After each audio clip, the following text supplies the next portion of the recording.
The B-side in boxing. B-side shit. B-side. B-side. And the B-side. You got a B-side. The B-side. B-side. B-side. B-side. That B-side thing. This is the B-Sides Boxing Podcast.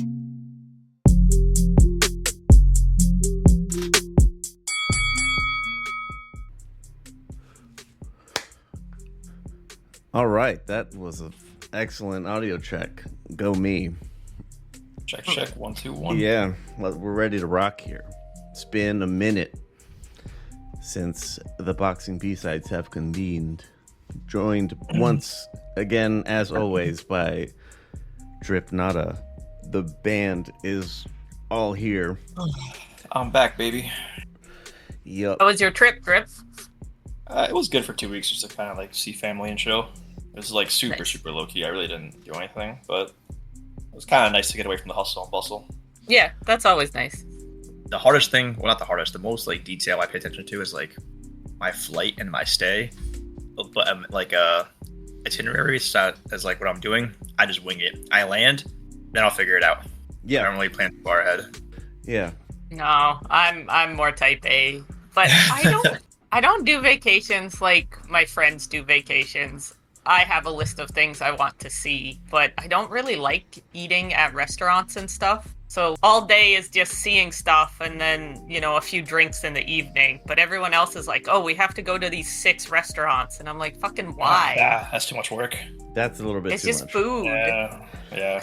If it's like a cultural spot, like traditional food, like a different country, definitely down for it.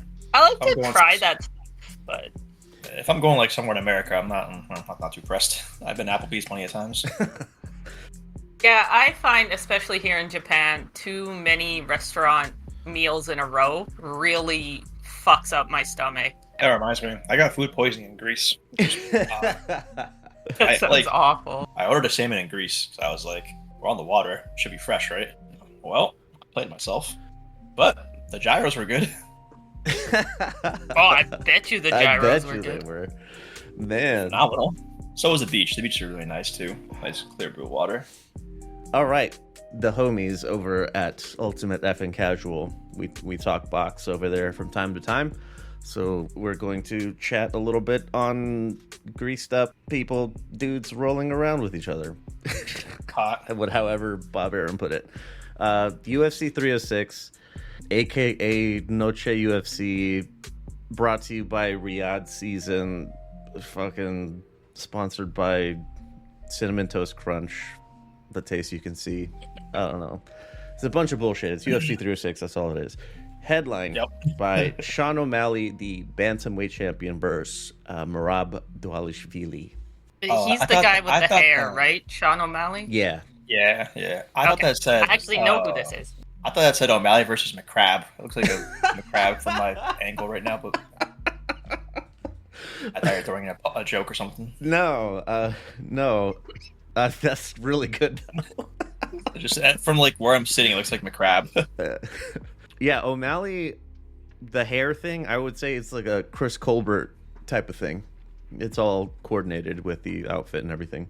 Oh, okay, nice. But, I believe these guys are 135ers? Yes. At bantamweight? I'm not mistaken. I'm not mistaken. So, Isaac and Nathan are not at all sure who to pick. Drip, how are you feeling about this? McCrab is gonna have to wear out. He's gonna have to wear out Sean O'Malley like real fucking fast because I know Merab has like a gas tank and really good cardio. Well, so does Sean though, right? Sean has pretty good cardio. I don't think it's as greatest, good. It's not as good, but yeah. But he has very good like shot selection. And he's super accurate. So I was talking about it with my friend actually yesterday. I think Merab's gonna have to wear him out like super fucking quick, like first 2 rounds probably. But he has to also take the risk of getting caught clean coming in because Merab likes to just lean in and overextend his punches, like overhand rights and lefts occasionally. And I think that's tailor-made for O'Malley just to pick him apart. I think I would have to favor for O'Malley winning this one. I think he's too accurate. And he's got a good hit. Like, he definitely cracks pretty hard. So right. say it's a toss-up, but I'm probably leaning like 60-40 with O'Malley. Yeah, it sounded like the other two were 60-40 for Merab. I'm also leaning for O'Malley. Really? What was their... Merab's wrestling is top tier, and yeah. And O'Malley's takedown defense and his own wrestling is not great. Yeah, that's what I was saying. Merab's gonna have to wear him out like the first 2 rounds, just wrestle fuck him. Yeah. And just pretty much diminish his morale. But if he can't do that, I think O'Malley just picks him apart for 5 rounds. You sound very excited about this. I was gonna say, let's not forget, we have Dana White versus MGM Grand. He's mad because they booked Canelo. They booked Canelo at the same time as the Sphere. Apparently, the Sphere is not doing well. Yeah. Is it because Canelo weekend, or is it because tickets are insanely priced? Probably both. I'm going to say more that they were insanely priced, because Canelo tickets aren't necessarily cheap either. Are there very many Mexican MMA guys? I can't think of any, but I don't know there UFC are a at few. all. Technically, Merab claims Mexico. When you said his Instagram is funny, I was going to add that in at the end, that Merab is really leaning into that. But now ask me about Canelo versus Berlanga. Well, yeah, we're going to get to that in a little bit. Some recaps really quick. Let me get the quick shit out of the way here. On August 21st in Florida, Pro Box Center, only one that really stood out that I really wanted to talk about was Jarrett Hurd, the split draw with Jason Rosario. If you can think back that far, I don't know how I feel about a draw. I don't know. Jarrett did okay for the most part, but then it's like he gassed out and Rosario came on at the end. So I don't know. I guess it kind of depends how you prefer to score, but split draw, nobody likes those. No. It was a close fight, though. Yes. I know I watched this one. Yeah, it was close for sure. I didn't feel like anybody got screwed, but it was very anticlimactic, unsatisfying. Yeah. And another quick one in Mexico City on August 24th. I didn't know who was the primary promoter for this, so I just put the money team on it because Floyd Mayweather's fucking exhibition with John Gotti III. I did not watch this. Right. There's not a whole lot doing here. Kermel Moten gets another stoppage in 1. Victor Vasquez cut his teeth at 112, and they moved him. He came up to 135 for this. So make of that what you will. Apparently he doesn't go by Arturo. David Picasso, UD over Crazy A, Azat Hovhannisyan. We were not us, but people on Discord and me were talking about Picasso the other day. Do you think he's any good? I have not been very impressed. Yeah, it hasn't been as impressive as one would like, given where he's progressing, because he's getting into title contention at this point, and it's not great. At 122, we all know who's the head of that one, so. Yeah, but he's getting on that shorter list of if Inoue hangs around, who's he gonna fight? Picasso's kind of on that list now, and unfortunately he would just for destroy him. Yeah. Yeah. I hope that stack of yen is going to be worth it, because you're not, with what you're bringing to the table, to the canvas, it's not going to cut it. All right, and the main event, Floyd Mayweather, he's coming up on 50, I think. Exhibition with kickboxer John Gotti. This was 2-minute rounds, and I think Floyd was confused for the first 2 because he tried to keep fighting into the 3rd minute. At one point, he fired a referee, then fired another referee, and they brought in a third, and that's who finished the fight. I fully expected it was WWE bullshit. Yeah, it was absolutely part of the gimmick. I'm not. That's really all I wanted to say about it, is the fucking gimmick of the 3 referees. But Mayweather still looks good at his age, so whatever. Hopefully he doesn't try to turn that into an actual comeback like fucking Pacquiao is. And also on the 24th in Philly. Nahir Albright versus Chris Colbert was called off. I could not find a reason why. And Bryant Jennings. I don't even know who Brian Jennings and Joe Cottle are. I'm not. Me neither. Joel Cottle, I'm not sure. So it was a UD for whatever that counts. But Bryant Jennings, just one of the first heavyweights that I was aware of as I started watching boxing. Good Lord, that was such a long time ago. And I was going to say, he must be getting pretty old then. he's about 40. Hey. Calm down with the old stuff. But yeah. Okay, so that's all for the quicker stuff. On the 17th, Saturday, in the Videotron Center in Quebec City, Christian Mbilli versus Sergiy Derevyanchenko. Quickly, Abdullah Mason showed out again. Stoppage in 2. Yeah, if you're not on I the think they fucking need train, to get him some better competition. they do. If you're not on the fucking hype train yet, you better get on. Get on while the getting's good. Don't go back and check, because I definitely did not pick Guido Vianello to beat Makhmudov. I didn't, so I'm not shying away from it. But holy shit, did Makhmudov look like hot garbage? More garbage than usual, and Guido actually looked pretty decent, much to my surprise. And Makhmudov, I think one of his eyes got busted. They checked it every 30 fucking seconds to make sure that he could still see. It's like, pull the fucking fight or let him fight. Stop it with this. This is just too much. Whatever, I don't know. These are just not great heavyweights, so whatever. Make of this what you will. F.A. Jogba needs an opponent. I guess he's going to fight Guido again. I don't know. Jared Anderson needs a comeback fight. If he comes back. Don't hurt me like this. Guido versus Anderson wouldn't be terrible. No, it wouldn't. That's about the level that Jared's at, as Bacoli so graciously showed us. All right, main event. Christian Mbilli goes the distance with Sergiy Derevyanchenko. I think, Shanada, you were... With a one-armed Derevyanchenko. Yeah, he tore a bicep. It was the mid-rounds, early mid-rounds. It was between round 3 and round 4. It was just at the bell on round 3.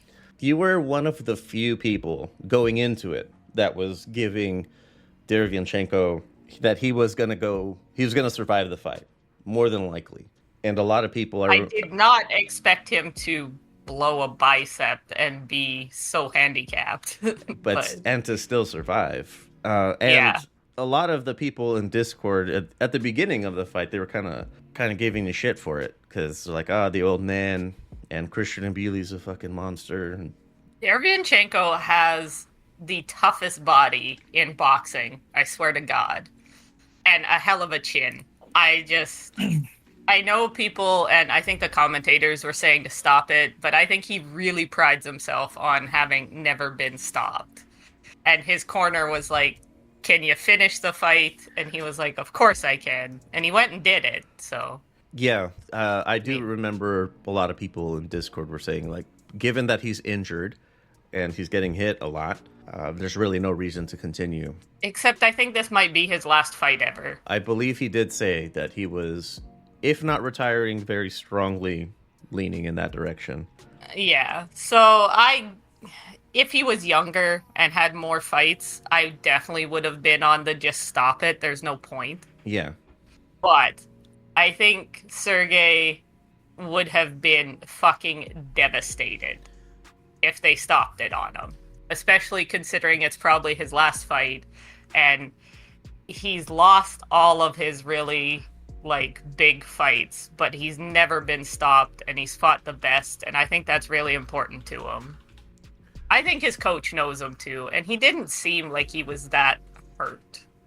He was taking a lot of punches, but he didn't look out on his feet or anything.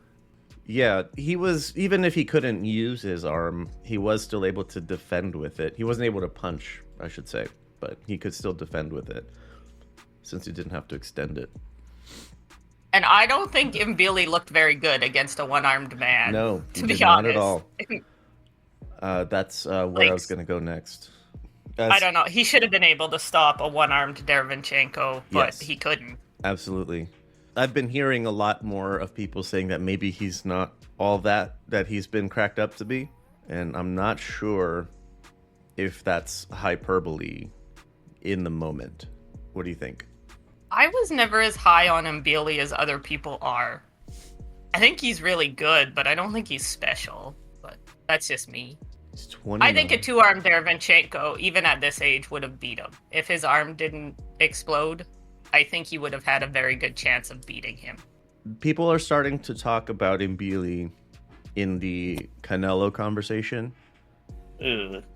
I'm not as certain as I was before Soon. that he deserves it. I mean, Berlanga, whatever. Actually, yeah, you know what? If Berlanga can get it, Yeah, then fucking merit impossible. doesn't matter anymore. Apparently, not that it ever really did in boxing, but yeah, I'm not.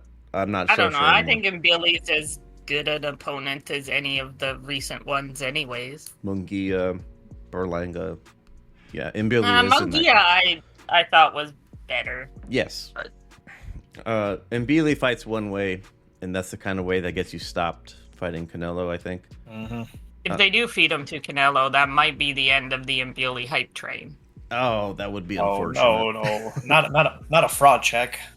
It would be Oh. more like it's Canelo. Like, it's not the worst person you could lose to. Yeah, but I just feel like the poor showing against Sergey and then a beating would be... I don't know. Those two in tandem would definitely be a problem. All right, moving along here. Let's get into our previews. On Never Forget Day, September 11th, Pro Box, as it is. In the co-main, this is of the other names on the card, don't really recognize them, but as we always say, Pro Box is awesome. Definitely watch it. It's gonna be worth it. It's on a Wednesday. If you're really jonesing for some boxing, you're gonna get some. It's free. It's free. Jonesing. You're gonna get some good shows here. So in the co-main, Vladimir Hernandez, who had a knockout of the year contender on his last outing with Pro Box versus Raul Garcia, 10-round super welterweight. It's 154s. And in the main event, Lester Martinez versus Joshan James, 10-round 168. Otherwise, Beautiful. Yeah. Otherwise, I don't know. Check out. Yeah, it'll be fun. It will more than likely be fun. It's always impossible to pick winners because they do match them so close. Yes. The Pro Box matchmakers, fucking tip of the hat. Moving on. So Thursday, September 12th, in Flint, Michigan. This is a Solida Promotions card. I don't really know who anyone else is. So at the top of the bill, Ardrell Holmes versus Hugo Noriega. 10-round, 154-pound. Ardrell is just one of the dudes that's climbing. So if you haven't been keeping up with him, it's a good time to start. He's getting his way up to the top, up to a title shot. So get yourself informed. Oh, Friday 13th. Ugh. Fun. I don't know who any of these people are, except one of the main event people. Matchroom card in Hermosillo in Mexico. There's other stuff. Headline is Eduardo Hernandez versus Thomas Matisse. 12-round 130s. So it should be a good time. All right, September 14th. This is the day everyone's going to be tuning into boxing because we want to watch Duco Promotions and Parker Promotions in Auckland, North Island, New Zealand. No, definitely not. Just headline here, Blake Caparello. He's a 175-pound guy who was a perennial contender around the Adonis Stevenson and Sergey Kovalev time. So, versus David Naika, the Kiwi prospect. It's in the IBF realm, so they're working their way up towards Opataya. I think that's where they're trying to get Naika. But, yeah, random Kiwi cards. I'm sure everyone loves those. Actually, some of them are pretty fun. Yes, there's one. It's usually just big guys. 4 big guys. Big Islanders. Just beating the shit out of each other. Like, Yeah. defense goes on vacation, usually. Because what does this have? 1, 2, 3, 4, 6 heavyweight fights? 2 light heavyweights as well. And a super feather at the start for some reason. Yeah. Yeah. In Vegas, competing with UFC 306 and And kicking its ass. yeah, doing better than UFC 306. No longer undisputed champion, Canelo Alvarez is. Let me go from the bottom up before I vomit into my own mouth. Sir. Yeah. Rolando Romero versus Manuel James, 10-round 140s. I think a get back for Romero after getting thoroughly embarrassed by Isaac Cruz. That's fun. Stephen Fulton also coming back finally. Hopefully he did. Yeah, that's been a minute. It's been a long time. Yeah, he got beat by Inoue quite a while ago. Hopefully he left his rat tail in Tokyo. He's fighting Carlos. Rat tails are gross. Yes. He's fighting Carlos Castro, 10-round 126. Curious if Fulton is moving up permanently or if this is just an easier weight to make on his way back into contention at 122. And Carlos Castro is that type of dude. He fluctuates between 22 and 26. But Castro's from Phoenix, so of course he's going to beat the fucking shit out of Stephen Fulton. Sorry, buddy. Your career is over, Fulton. Sorry. If Carlos Castro gives you trouble, yeah, you might, yeah. There's some difficult conversations that you need to have. Caleb Plant also back for fucking finally versus Trevor Macumbi. Who is that? Yes. 12 I round. think I've seen him before, though. Macumbi, because he has a funny name. Yeah, I've definitely watched this guy before on some British card, probably, right? Let me see. Just saw. Oh God. Maybe I'm just being racist. I have not He seen just him looks before. British. I asked in Discord like 4 times, how the fuck does this guy get to fight Caleb Plant? Probably because it's an easier, softer touch, get back kind of thing. Trevor, wait, hold on. His amateur record is 7-1. Excellent. Yeah, no, I was wrong. I don't know who he is. I had him mixed up with some random Brit. It's been like a year and a half since Caleb Plant was beaten by Benavidez. It's been that long. Yep, quite some time. Yeah, I remember Caleb was roasting him on the when they were like doing the conference thing, and he was like, "You're a 31-year-old prospect," and I was like, "Damn, that kind of stings." I will say that if Caleb Plant wants to really trash on Macumbi, that he should have a look at himself. Like, this is your opponent, my man. Yeah. He's fought some weird weights. Whatever, Caleb Plant stomps him. He's a from what I understand, he's also a fucking red hat person. So yeah. Please. Damn, he had a huge layoff for like 5 years. All right, moving up, another fucking travesty. Arislan Lara, the WBA middleweight champion, fights Danny Garcia. Strange fight. How the fuck is Garcia getting a title chance? Exactly. What the fuck? Exactly. I was 100% sure Danny Garcia was retired. Like, because he was. He fought Errol Spence in 2020, December of 2020. He lost very soundly.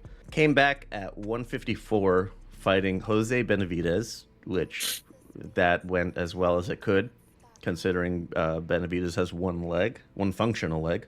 And then here he is now at 160, fighting for a title. ridiculous. Quite. That's crazy.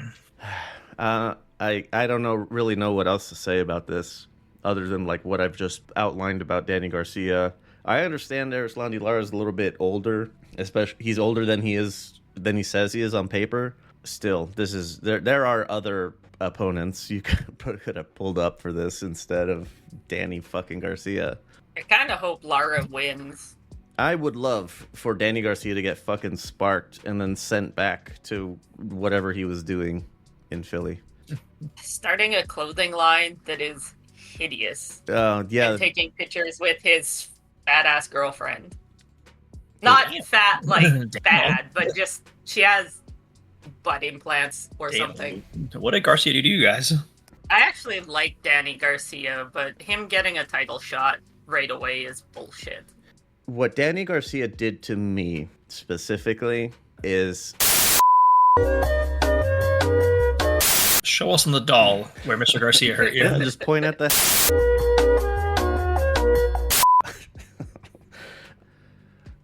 All right, headlining Canelo versus Berlanga. Berlanga, the orangutanga. I'm bringing it back. This is fucking terrible. Awful fight. But imagine if Berlanga manages to spark him. He won't, but imagine. What if he just a knockdown would be great. It would be like Fury Ngannou situation. Like you are fucking yourself up here, man. Cherry picks gone wrong. I do kind of love when cherry picks go wrong. Not gonna lie. Yeah, for sure. In the press conference, when Canelo said, bang, bang, bang, and I was like, what are these motions you're doing, my friend? I think Berlanga will make it fun. Like, he's going to come in swinging, just be aggressive. It'll look fun, but he's probably going to get stopped in like 5. I was about to say 6. Yeah. Yeah, somewhere in the middle, probably. It's going to be Canelo by like devastation. When was the last time it was Canelo by devastation, though? Munguia went the whole time. Probably Saunders. That's a long time ago. It was back It's been a while since Canelo really knocked anyone out. Yeah, Caleb Plant was the last time. Oh, he stopped someone. But the Caleb Plant stoppage was not as devastating as Billy Joe Saunders, though, for whatever that's worth. There was an interview. They asked him, like, Canelo, who made you like the most mad? Like, which fighter? He's like, Billy Joe Saunders. He was like, breaking his face felt good. I was like, damn. Nice. Ruthless. Saunders is a piece of shit. We've all felt that way, Canelo. Thank you so much. You know what? As someone with a signed Saunders glove, he was a pretty funny guy sometimes. That's all I'm gonna say. I will say, Canelo, thank you for your service to this sport, to the world. I don't have a signed Canelo glove yet. But when I get one. Right. Last thing on this. The IBF stripped Canelo because IBF is going to IBF. So Canelo has the W belts, the other 3. In the order of ACO, it's Berlanga is 1, 9, and 4 in their rankings. I mean, the rankings are all made up, and the rules don't matter except for the IBF, apparently. So make of all those rankings what you will. I said on Ultimate Effing Casual that I asked, and I know, Shanad, I already know what you would say, but Drip, which one is a better value if you're paying for the pay-per-view? 306 or Canelo Berlanga? Oh, God. Don't do this to me. Yeah. I said... Don't do that. Don't do that. I said 306 is a better value for your money. There's more actually decent fights on it. And I also said... I had also a long fucking rant on Canelo. Like, this is your fault, man. You're doing this. You did this to me. You're making me pick MMA over boxing. And I have no hesitation in saying on anywhere I prefer boxing over MMA 10 times out of 10. But I'll put my my fanboy aside. I will say 306. Yeah. It is. It's a better purchase. Yeah, it is. I mean, are they close in price? Or they? Yes. The price is like? I believe they're both 85. Jesus Christ. Water's free. I think that's too much for either of them. I'm gonna say the water's free. That's what that's what I mean. They're roughly the same price. Yeah. And this Canelo card is a fucking joke. Like Fulton versus Castro. That, if you're a fucking degenerate like me, yeah, that's a great fight. Other than that, like, who the fuck are these people? Well, 4 comeback fights, really. Yo, excellent. And main event that's pretty much predetermined. Yeah. I mean, it would be madness if Berlanga actually pulls off a win. Don't say that. I would love it. I am sick of Canelo and his bullshit, to be honest. You've had your time. It's time somebody dethrone you, but Berlanga's not going to be the one, I don't think. He's in his money phase. Money Mayweather. He used to be fucking Cinnamon. Now he's Saul Dinero Alvarez. Saul Hancho Alvarez. Yeah, he's in that phase of his career now, and it's. I mean, it's almost that you can't blame him. I hate those phases, though. Like, he really does call the shots. Like, that's why Turkey is punching the air every time Canelo says no to him, because he knows he can't get him. Same thing with Tank. Tank's kind of in that phase too. Like, Tank's always been That's in why- that phase, though, hasn't he? That's why Turkey That's is. one of the reasons I don't really like Tank. I will say though, if it wasn't for at least Caleb Plant on this card, it would be a disaster. Like it'd just be worthless. I'm not saying it's a great card to begin with, but at least having Caleb Plant on there makes it a little better. Don't really give a shit about Danny Garcia too much. With Arslan Lara, now that he's older and his legs are not what they used to be, he's much more. It's much more necessary for him to be in the pocket and to counter, and he's still really good at that. So yeah, That might actually be a decent fight. It depends what Danny Garcia looks like. right, he's gonna come in soft for sure. He cut his teeth at 140. Had I a think shitty run at 147. Garcia's mostly a counter puncher too, so True, It kind of yeah. depends on how much of his Ring rust. reaction time is gone after. Anyways, not that I'm excited, but I'm interested by that fight just to see what it looks like. But I think the fact that Garcia got a title fight is bullshit. I was gonna say, I think on 306, Ortega versus Lopez alone is better than the whole Canelo card. It's better than most of it, yeah. I would say. Yeah, I'd say 306. I mean, don't get me wrong, I'm never not gonna watch a Canelo fight because Right. fanboy. But It's the question of where do you put your money yeah, versus which one are you gonna, are you gonna be yeah, sailing the Yeah. seven seas? Well, I mean, the pay-per-views in Japan are pretty cheap. I think this Canelo pay-per-view's 3,000 yen. that's not bad. Speaking of pay-per-views, I don't know if you guys saw recent news. Like I think a day ago, actually, they're making Bivol Better Be free. Yeah, Turkey was talking about that. He that was Like his the whole move, I thing mean. is free, or the undercard is free. I think the whole thing is free. Nice. I was like, I'm all right, okay with Turkey- these guys throwing their money around. Turkey's kind of getting a little soft spot on me, but I'm starting over the shitty production of these cards, like the shows, the game show, spin the wheel type bullshit, win a prize. Like, bro, we just want to watch the damn fights. Yeah. Who do you think's gonna be the performing act for Bivol Better Be? Fucking, hopefully someone cool, bro. Give us like Adele or something. Yeah, it could be a Or- Russian dude, Russian Give us artist. give us like Lana Del Rey or something. Someone cool. Oh, Are there Russian artists that are famous right now? I wouldn't Like, say they're very not really famous. letting anyone out. I can't even think of any Russian artists. I just Yeah, I don't don't know. think they're letting anyone out of Russia to perform right now. I have some good news, or we can leave it for the next one. No, go but Kenichi Ogawa is fighting on October 5th, and I already have my ticket ordered. Fun. It's in Korakuen.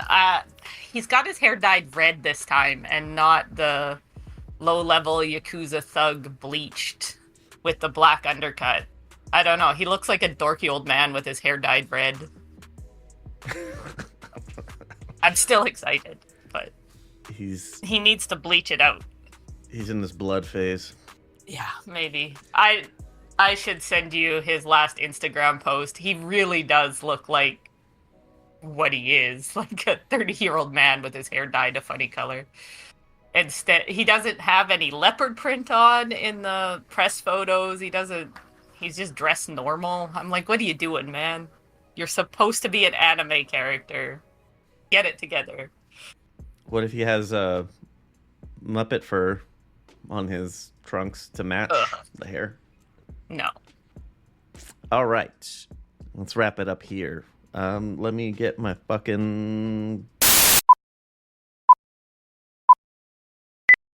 Thanks for listening to this episode of the Boxing B-Sides. If there's something that you'd like to hear more about, or you just have to let me know how much of a casual you think I am, you can text our anonymous line at 833-589-7637. If you think you're entertaining, you think you can be funny, call and leave a voice message, and we'll see if you make the final cut of the show. 833-LUX-PODS. Can't go wrong. If you prefer to hit us up on social media, the account name is LVX Media Net. That's on YouTube, Instagram, Twitter, Blue Sky, and all the rest of that shit. If you can't find us, chances are because we're not on it.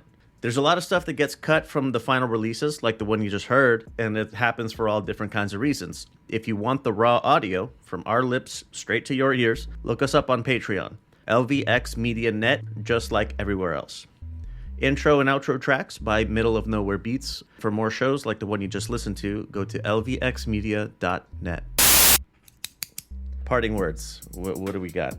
I was thinking about something the other day. I feel like for Drinking water? too long. No. Well, yeah, drink water, yeah. But I feel like for too long, for way too long, we just had this shackled idea that bakeries are for the morning only. Why not have a night bakery? Where this notion that bakeries are only a morning thing? I think this idea has been going on for too long. Same with eggs. Yeah, exactly. I guess it wasn't really like a parting word. It's more like a parting rant. Parting thoughts.